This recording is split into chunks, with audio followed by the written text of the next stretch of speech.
Hey, it's Meredith from vidpromom.com, where I help people figure out video stuff. And today I'm going to give you a little tour inside of Premiere Pro and show you how I edit my YouTube videos. But first, I want to let you know that the launch of the Video Pursuit podcast is quickly approaching. I'm really excited about it. And I have been releasing some preview episodes over at vidpromom.com/podcast. So if you want to join my podcast launch tribe and listen to some of those episodes before they're launched to the public, you can do that over at vidpromom.com/podcast. I'd love to hear what you think before it goes live. So Adobe Premiere Pro is used by lots of professional film and video people, and I am not one of those people. I am really just a blogger with a YouTube channel and an Adobe Creative Cloud subscription. I use Adobe Illustrator for my blog graphics and some client work. I also use Photoshop and Lightroom. So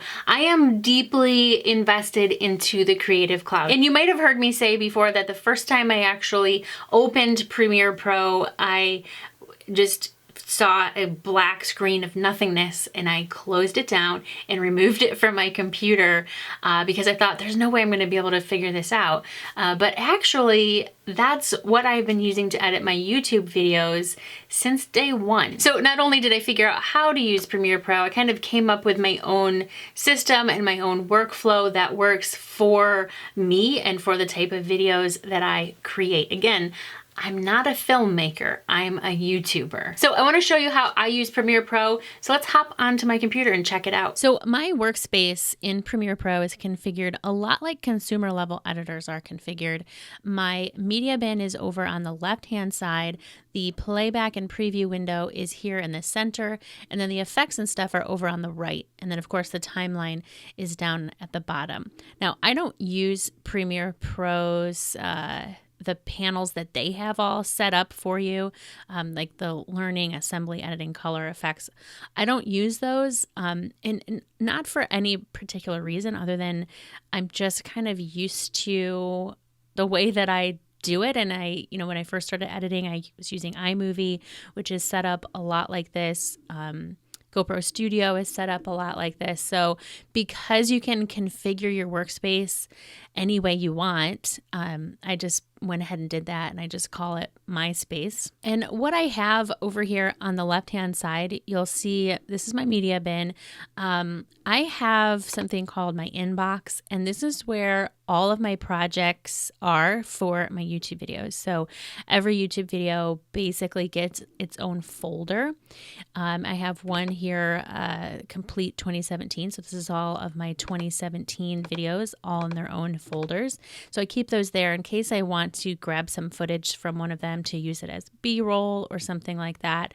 I tried to label each of these starting at the first of the year for, so they would stay in order, but I gave up after a while.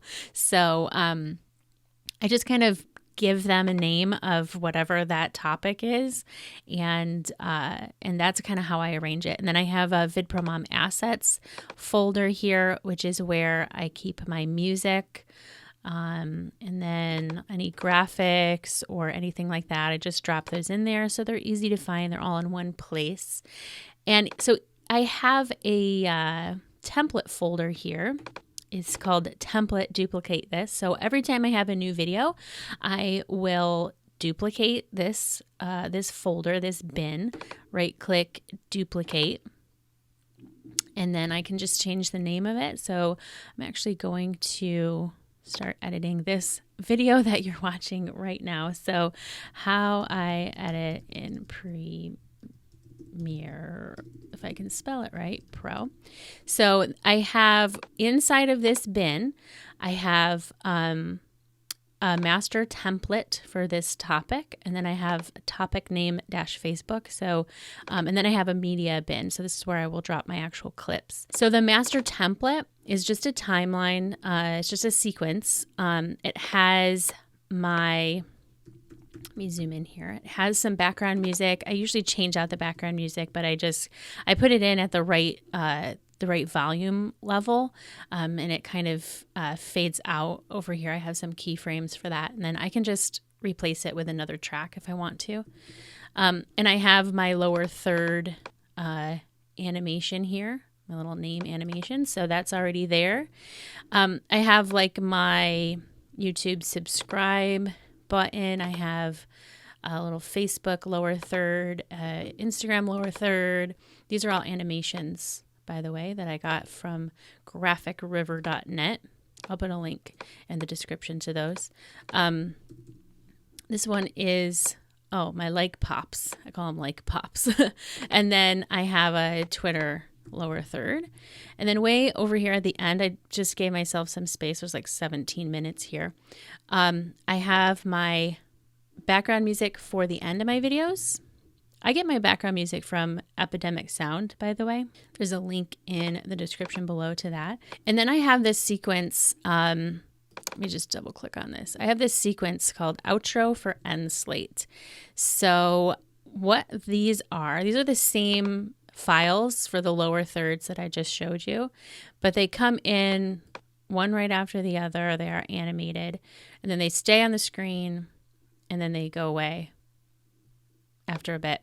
And then this black background. And I'll show you what I do with all this at the end. I have this little blooper beep here. You can see there's the graphic, which you're seeing on the screen now. And then down here, there's a little beep sound. So I just kind of have this here. These are both connected. So if I select one and move it, I can move it around and they'll stay together. So if I decide to do a blooper reel at the end, then I might use that. Or if I have a little blooper somewhere in the middle of my video, I might use it there. But I just kind of leave it there. If I use it, then it's there for me. And if I don't use it, then I just delete it. So that is my timeline template or my sequence template. Let me zoom out so that you can see what it looks like here. So I'm going to change this to the name of my topic here. I'll even change this one too. So this one is basically the Facebook version. This one is square. I have the stuff up here where I can change the title to whatever I want, and it's just all going to be right in place. And then I have some music at the end, and I just kind of drop my clips in there and make them the right size, and then I'm good to go, and I can throw that onto Facebook if I want to. So I don't do that for all of my videos, but it's there if I need it. So I need to find my actual clips to import. So on my external hard drive, I have my clips that I just recorded talking to the camera. I have 3 of them here, so I'm just going to drag them over, put them right here into the media folder. Now I shoot in 1080, 30 frames per second. I'm shooting on my Canon 70D. So this sequence here, my timeline template, is all set up for those exact sequence settings. So this first one here, I'm going to double click it. We'll see it in the window. I don't even think I was even really talking to the camera here. So this second one here, I'll put down on the timeline. You can kind of tell from the waveforms where I started actually recording. So over here, I was just kind of monkeying around with a camera. So what I basically do is I make a rough cut of my video. So let me just get this out of here. I'll bring this back to the beginning. And I go through and I just listen and I figure out what I want to keep, what I want to take out. I will just, I'm not listening to it right now, but what this looks like is I'm just kind of cutting out things and listening, and I would cut this. So I'm just pressing Command K on my keyboard and just cutting things, splitting my clips. This is actually probably me redoing my intro like 5 times. But this is what it looks like. I'm just going through making a rough cut of everything. And when I'm done with that, then I come in and fine tune. So I'm going to actually make my rough cut so I can show you what it looks like when I'm fine tuning it. Okay, so I have gone through all of my clips here and cut out everything I wanted to get rid of. Everything here is just kind of a rough cut. It's not fine tuned or polished or anything. These clips here at the very beginning, this is my intro. These clips are my outro, and I'm going to have a screencast, of course. So I'm recording that right now, but these are going to be more towards the end. So I'll just leave those down there for right now. But at this point, I could either walk away, maybe come back to this tomorrow. It's always good to kind of have some fresh eyes if I have time. But if I don't have time, then I'll just come right back in and start fine tuning everything. I'm going to zoom way in here, and kind of what I'm going to do is essentially what we want to do is get rid of the dead space and get rid of the ums and things like that. So listen to this. You probably can't hear it, but I took a breath here so I can cut that out. I like to do something called an L cut, and this is something that I actually learned from Amy Landino over on the Amy Landino. Amy TV is the name of her YouTube channel. And once I realized how much smoother the transition was with an L cut or a J cut, my mind was kind of blown, and really my life was changed. So to make an L cut, what I do, so this would just be a normal jump cut right here. I just stop talking and then start talking again, and they're just a clip, right? So this is an L cut. What I do is I drag my audio down. These two are still connected, and these are still connected to each other. I drag my audio down and just move my clip over so that you can see where in the waveforms here, where I start talking, I can even probably clip that one more. Where I start talking in this clip is where just about where I stop talking over here, and I let them overlap a little bit. So what's happening is visually you would be seeing a regular jump cut here, but the audio overlaps just enough so that you don't hear, it doesn't sound like you have a break. It doesn't sound like it's going from one clip to another clip. They just kind of transition into each other. So that's called an L cut. Probably because this is shaped like an L here. You could do it the other way around and have it be a J cut if you let this clip overlap on top of this clip. I don't usually do it that way. Sometimes I do if it just seems necessary.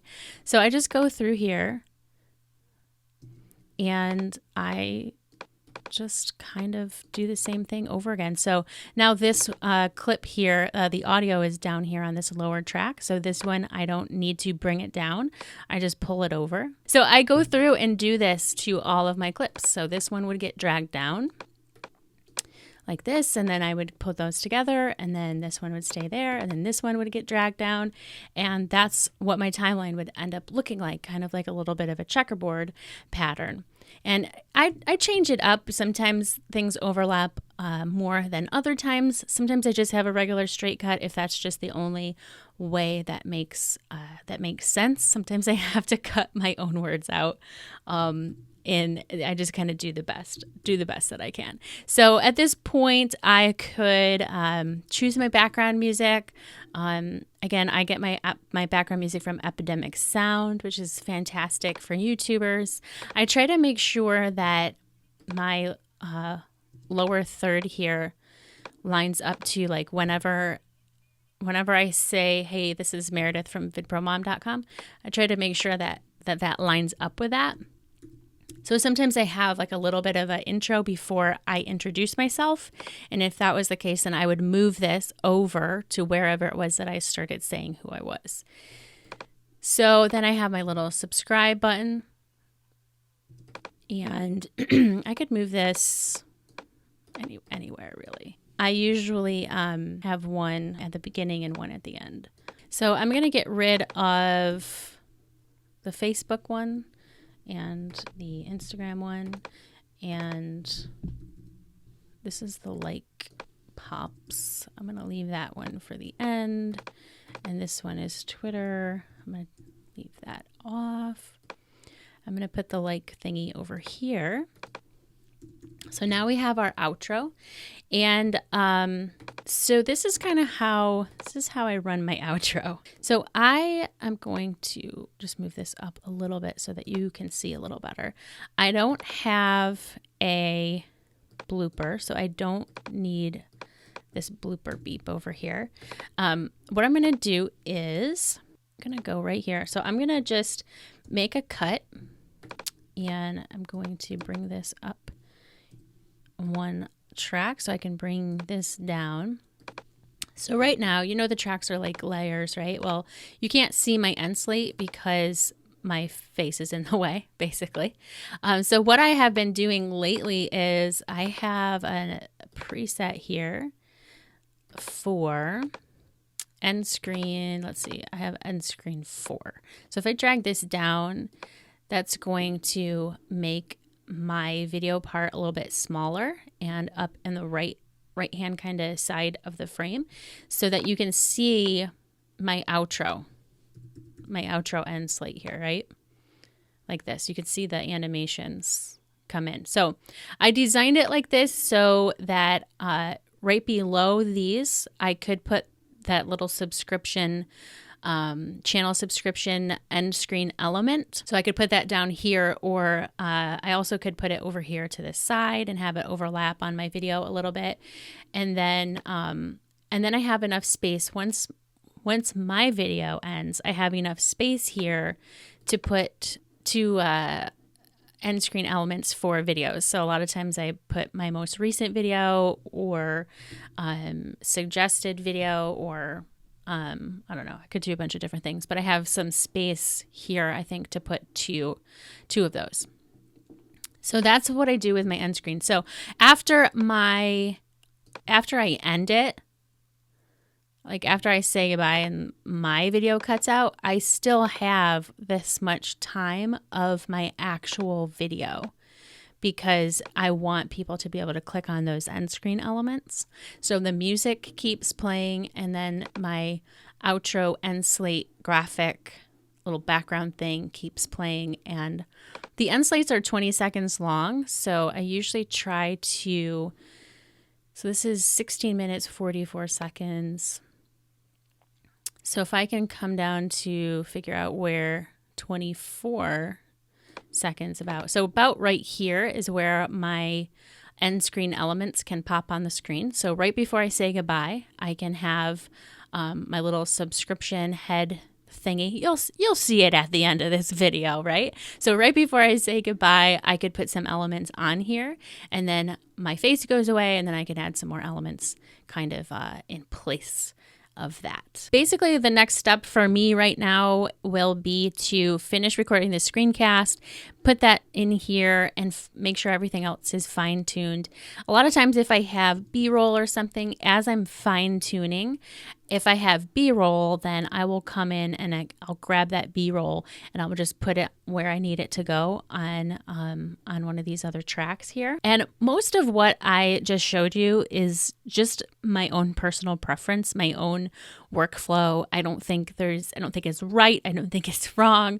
It's really all just a personal preference. So I just prefer the L cuts to the regular straight jump cut. I have been trying to be better at recording a little more smoothly, so that I don't have to make as many cuts in between. But sometimes it's better anyway to just be able to kind of break things up a little bit. So yeah, it's really all personal preference. Now I have been actually adjusting my audio. So I have fixed my audio 3 here. So if I'm going to select all of my clips. I'm going to drag fix my audio 3 down here. If you saw my video from a few weeks ago on figuring out what's wrong with my audio and fixing it, I created a preset for that. So I just drop it on down into there, and I don't have to really think about it a whole lot. And now I'm good to go. So let's pretend I'm done editing and it's all perfect. Usually I will watch the whole entire thing one complete time in the timeline before I export. So usually I want to make sure that it's really perfect and ready to go before I invest that much time and computer power into exporting it. So, but once it is done, I'm going to hit Command M on my keyboard and we will open up our exporting window.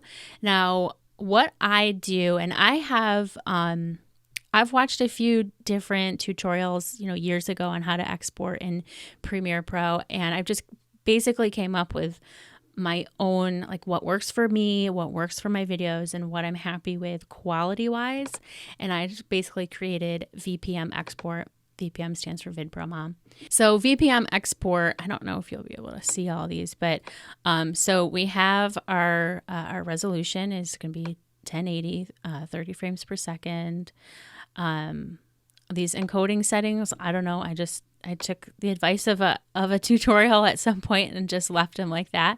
I do VBR 1 pass with a target bit rate of 8. So that's a pretty low bit rate, I think. So after I select my preset, basically I just, I'm ready to go, and I just hit export and I let it do its thing. So then after it's done exporting, I can upload it to YouTube and go through my whole publishing process, which is a completely separate video. Hey, if you have questions about editing with Premiere Pro, drop them into the comment section. I might be able to answer them, but they also help me come up with ideas for future videos related to Premiere Pro. And of course, if this video was helpful, give it a big thumbs up and hit that subscribe button so that you can hear from me again in the future and you don't miss any of my future tutorials and whatnot. Oh, and don't forget about the Video Pursuit podcast over at vidpromom.com/podcast. If you're a blogger like me who wants to get serious about YouTube so you can expand your reach and make more money, then I think you're gonna like it. So you can check it out at vidpromom.com/podcast, and I'll see you there. Bye.